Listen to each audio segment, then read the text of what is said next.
RS brothers లో ఆషాఢం KG sale మళ్ళీ మొదలైంది. మరెన్నో క్రేజీ ఆఫర్స్ ఖైదీ చేయండి ఆర్ఎస్ బ్రదర్స్.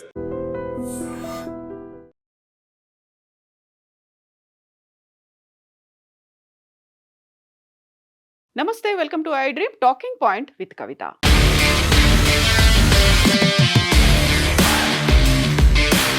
అహ్మదాబాద్ ఫ్లైట్ యాక్సిడెంట్కి సంబంధించి ఏఏఐబి తన 15 పేజీల రిపోర్ట్ని ప్రమాదం జరిగిన 30 రోజుల్లోపే నివేదించింది. అయితే అందులో ఉన్నటువంటి క్వశ్చన్సే చాలా ఎక్కువగా ఉన్నాయి. ప్రమాదం ఎలా జరిగింది అనే దానికి ఇచ్చినటువంటి ఆన్సర్స్ కంటే కూడా క్వశ్చన్స్ ఎక్కువ ఉన్నాయి. అది కూడా అన్ఆన్సర్డ్ క్వశ్చన్గా ఒక పజిల్ లాగా మిగిలిపోయాయి. వాటికి సంబంధించే ఇప్పుడు విపరీతమైనటువంటి చర్చ జరుగుతోంది. ఇన్ డెప్త్ ఇన్వెస్టిగేషన్ రిపోర్ట్ ఎప్పుడొస్తుందో తెలియకపోయినప్పటికీ ఇటీవలే ఎయిర్ ఇండియా తన రిపోర్ట్ని అయితే బయటపెట్టింది. దానికి సంబంధించి బోయింగ్ 787కి సంబంధించి ఉన్నటువంటి లోపాలు, వీటన్నిటితో పాటుగా స్విచ్లకు సంబంధించి కూడా ఎలాంటి ఎర్రర్ లేదు అని ప్రకటించినప్పటికి కూడా ఆ 10 సెకండ్ల క్రూషియల్ టైంలో ఏం జరిగింది, ఇప్పుడు ఆ 10 సెకండ్లకు సంబంధించే సివిఆర్లో రికార్డ్ అయినటువంటి ఒక క్వశ్చన్, దాని ఆన్సర్ను బేస్ చేసుకొని మాత్రమే మనం ఒక కంక్లూజన్కి రాలేము. అక్కడ కాక్పిట్లో ఉన్నటువంటి ఈ 2 ఫ్యూయల్ కంట్రోల్ బటన్స్ ఎందుకు స్విచ్ ఆఫ్ అయిపోయాయి, ఎలా స్విచ్ ఆఫ్ అయిపోయాయి అనేది ఒక క్వశ్చన్. సడన్గా నువ్వు స్విచ్ ఆఫ్ చేసావా అని ఒక పైలట్ అడిగితే ఇంకొక పైలట్ లేదు నేను చెయ్యలేదు అనేటువంటి సమాధానం వచ్చింది. ఆ తర్వాత జరిగినటువంటి ఆ 10 సెకండ్ల క్రూషియల్ టైంలో ఏం జరిగింది అనేది చాలా కీలకంగా మారింది. ఎయిర్ ఇండియా సిఇఓ అయితే చాలా క్లియర్గా చెప్పారు, అక్కడ నో అనామలీస్ అంటే ఎలాంటి ప్రాబ్లమ్స్ లేవు, ఎలాంటి టెక్నికల్ ఎర్రర్ లేదు అని చెప్పినప్పటికి కూడా జరిగినటువంటిది ఏంటి, అక్కడ హ్యూమన్ ఎర్రరే జరిగిందా, అలాంటి ఒక కంక్లూషన్కి వచ్చినప్పటికి కూడా సైకలాజికల్గా ఒక ఎఫెక్ట్ అనేది పడి ఉంటుందేమో అనేటువంటి ఒక భావనకు వస్తున్నారు. దాన్ని స్టార్టిల్ ఎఫెక్ట్ అంటారు. దాన్ని స్టార్టిల్ ఎఫెక్ట్ అంటే సడన్గా జరిగేటువంటి ఒక షాక్ లాంటిది, ఏం చెయ్యాలో అర్థం కానటువంటి ఒక పరిస్థితి, సడన్గా లోలో అయిపోవడం, ఏం చెయ్యాలి, నెక్స్ట్ స్టెప్ ఏముండాలి అనేది ఇమ్మీడియట్గా ఆలోచించుకోకపోవడం వల్ల ఇలాంటి దుర్ఘటన జరిగి ఉంటుందేమో అనేటువంటి భావనని బ్లూంబర్గ్ తన రిపోర్ట్లో వెల్లడించింది.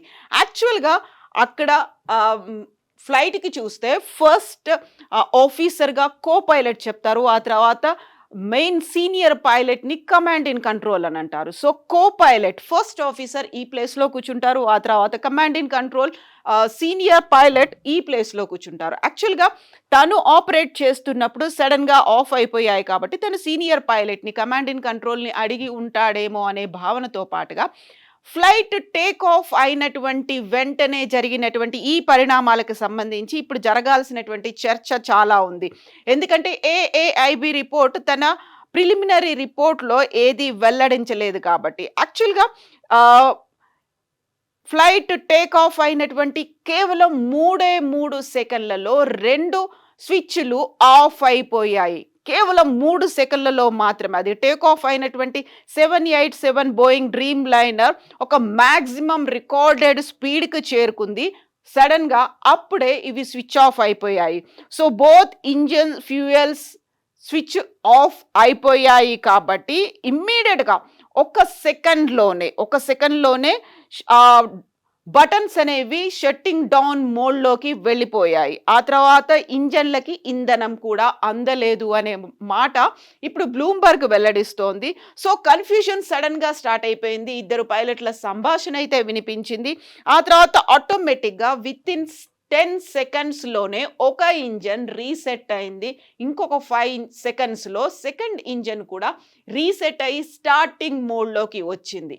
బట్ ఆ సమయానికి అది అప్పటికే విమానం పడిపోవడం స్టార్ట్ అయిపోయింది. యాక్చువల్గా ఆ సమయం ఒకవేళ అది స్పీడ్లో ఉండి ఆకాశంలో ఆల్రెడీ తన ఆల్టిట్యూడ్కి చేరుకుంది అనుకుంటే ఆ కెపాసిటీ అది సరిపోయేది. ఒకవేళ 10 సెకండ్స్ ఆఫ్ మోడ్లోకి వెళ్ళిపోయినా కానీ ఉన్నటువంటి స్పీడ్తో అది తనంతట తానుగా కంట్రోల్ చేసుకోగలిగేది. ఎట్ ద సేమ్ టైం అక్కడున్నటువంటి ర్యామ్ ఎయిర్ టర్బైన్ కూడా యాక్టివేట్ అయింది. కావాల్సినటువంటి ఇంధనాన్ని, ఎనర్జీని కూడా స్విచ్‌లకు అందచేయగలిగినప్పటికీ కూడా వెరీ లో స్పీడ్‌తో ఉంది. తక్కువ హైట్‌తో ఉండడంతో అది ఇమ్మీడియేట్‌గా యాక్సిడెంట్‌కి గురైంది అనేటువంటి భావనొచ్చింది. యాక్చువల్‌గా స్పీడ్ చాలా ఎక్కువుండి, హైట్ కూడా ఎక్కువున్నట్టయితే ఆ 10 సెకండ్స్‌ని కూడా మాక్సిమం కవర్ చేసుకోగలిగేవాళ్ళు. కాకపోతే అది తక్కువ ఎత్తులో వెళ్ళడం, చాలా వెరీ లో స్పీడ్‌తో వెళ్ళడం. అయినప్పటికీ కూడా 625 అడుగుల ఎత్తులో ఉన్నటువంటి ఆ ఫ్లైట్ కుప్పకూలిపోవడానికి కారణమైంది అనేది బ్లూంబర్గ్ తన నివేదికలో వెల్లడించింది. యాక్చువల్‌గా ఆ 10 సెకండ్స్‌లోనే ఏం చేయాలో అర్థం కాని పరిస్థితి. ఎందుకు? 2 ఇంజిన్‌లు సడెన్‌గా స్విచ్ ఆఫ్ అయిపోవడం. అది రేరెస్ట్ ఆఫ్ ద రేర్ కండిషన్‌గా చెప్తుంటారు. ఒక ఇంజిన్ స్విచ్ ఆఫ్ అయిపోయినప్పటికీ ఇంకొక ఇంజిన్ అయినా వర్క్ చేస్తూ ఉంటుంది కాబట్టి 2 స్విచ్ ఆఫ్ అయిపోయాయి. ఏం చేయాలో అర్థం కాని పరిస్థితిలో ఉంది. యాక్చువల్‌గా స్విచ్ ఆఫ్ అయిన తర్వాత కూడా engine fuel control switches, cut fuel supply and shut down engines అనేది అవుతుంది. యాక్చువల్‌గా ఇది ఆఫ్ మోడ్‌లో ఉన్నప్పుడు. ఒకవేళ ఆన్ అవ్వాలంటే switches have stop lock mechanism so must be lifted before turning. యాక్చువల్‌గా మళ్ళీ వాటిని పైకి లాగి టర్న్ ఆన్ చేయాల్సినటువంటి అవసరం ఉంటుంది. అది ఆఫ్ మోడ్‌లోకి వెళ్ళిపోయింది. ఆన్ చేయడానికి కూడా దట్ టేక్స్ టైమ్. ఆ మెకానిజం అలా ఉంది కాబట్టి. యాక్చువల్‌గా ఈ మొత్తం సిస్టమ్‌ని చూసిన తర్వాత ఇప్పటికైతే ఏఐబీ రిపోర్ట్‌లో మోర్ క్వెషన్స్ ఉన్నాయి. దాని ఆన్సర్స్ అనేటువంటి ఒక భావన వచ్చింది కాబట్టి ఆ 10 సెకండ్సే యూజువల్‌గా ఎవరికైనా ఏదైనా యాక్సిడెంట్ గురయ్యారు. సడెన్‌గా, అన్నోన్‌గా, అన్‌ఎక్స్‌పెక్టెడ్‌గా ఏదైనా జరిగింది అంటే కాసేపు మనం బ్లాంక్ అయిపోతాము. అదే పరిస్థితి అక్కడున్నటువంటి పైలట్స్ కూడా వచ్చింది. ఆ ఎఫెక్ట్ వల్లే వాళ్ళు ఏం చేయాలో అర్థం కాని సిట్యుయేషన్‌లో ఉన్నారు. సో, ఆ 10 సెకండ్స్ అనేదే చాలా కీలకంగా మారింది. స్టార్టిల్ ఎఫెక్ట్‌కి గురయ్యారు. సో, ఏవియేషన్‌లో కూడా అలాంటివి జరుగుతుంది. బట్ అది పైన ఎత్తులో వెళ్తూ తనకున్నటువంటి హైట్‌లో కనుక అది ప్రయాణం చేస్తున్నట్టయితే ఎలాంటి ఎఫెక్ట్ ఉండకపోయేది.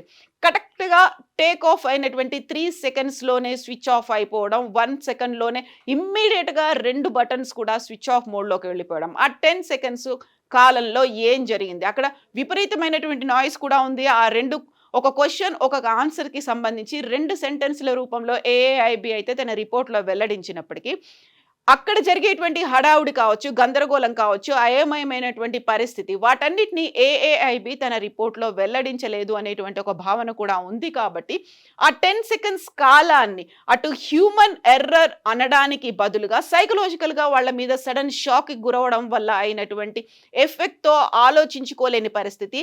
ఇమ్మీడియేట్‌గా రెస్పాండ్ అవుదాం అనుకున్నప్పటికీ కూడా ఆ 10 సెకండ్స్ సమయంలోనే రెస్పాండ్ అయిపోయి వాళ్ళు బటన్స్‌ని ఆన్ చేసే పరిస్థితుల్లోనే అది కుప్పకూలిపోయింది అనేటువంటి ఒక ఫైండింగ్ అయితే బ్లూంబర్గ్ తన రిపోర్ట్‌లో అయితే వెల్లడించింది. సో, ఇప్పుడు ఇన్ డెప్త్ అనాలిసిస్ అనేది ఎప్పటిదాకా వస్తుంది? ఆహ్, ఫెడరల్ ఏవియేషన్ అడ్మినిస్ట్రేషన్‌కి సంబంధించి అయితే ఆ ఫ్యూయల్ బటన్స్‌లో ప్రాబ్లమ్స్ ఉన్నాయి అని చెప్తున్నప్పటికీ, ఎయిర్ ఇండియా మాత్రం చెక్స్ చేసుకున్నాము. డీజీసీఏ ఇచ్చినటువంటి అడ్వైజరీని బేస్ చేసుకొని అందులో ఎలాంటి ప్రాబ్లమ్ లేదు అని ఎయిర్ ఇండియా చెప్తోంది. బట్ అక్కడ జరిగింది హ్యూమన్ ఎర్రర్ కాదు, స్విచ్‌ల పరంగా కాదు, హ్యాక్ చేయలేదు, ఇంకా టెక్నికల్ స్లాగ్ లేదు కాబట్టి జరిగిందంతా అది సైకలాజికల్‌గా ఎఫెక్ట్ అయ్యి ఉంటుంది. ఆ ఎఫెక్ట్ వల్లే వాళ్ళు సడెన్ షాక్ గురయ్యి బ్లాంక్ అయిపోయి ఉంటారు. దానివల్ల ఇలాంటి ఇన్సిడెంట్ జరిగి ఉంటుంది. అది కూడా తక్కువ హైట్‌లో వెళ్ళడం కావచ్చు, లో స్పీడ్‌తో వెళ్ళడం వల్లే జరిగి ఉంటుంది అనేటువంటి భావన.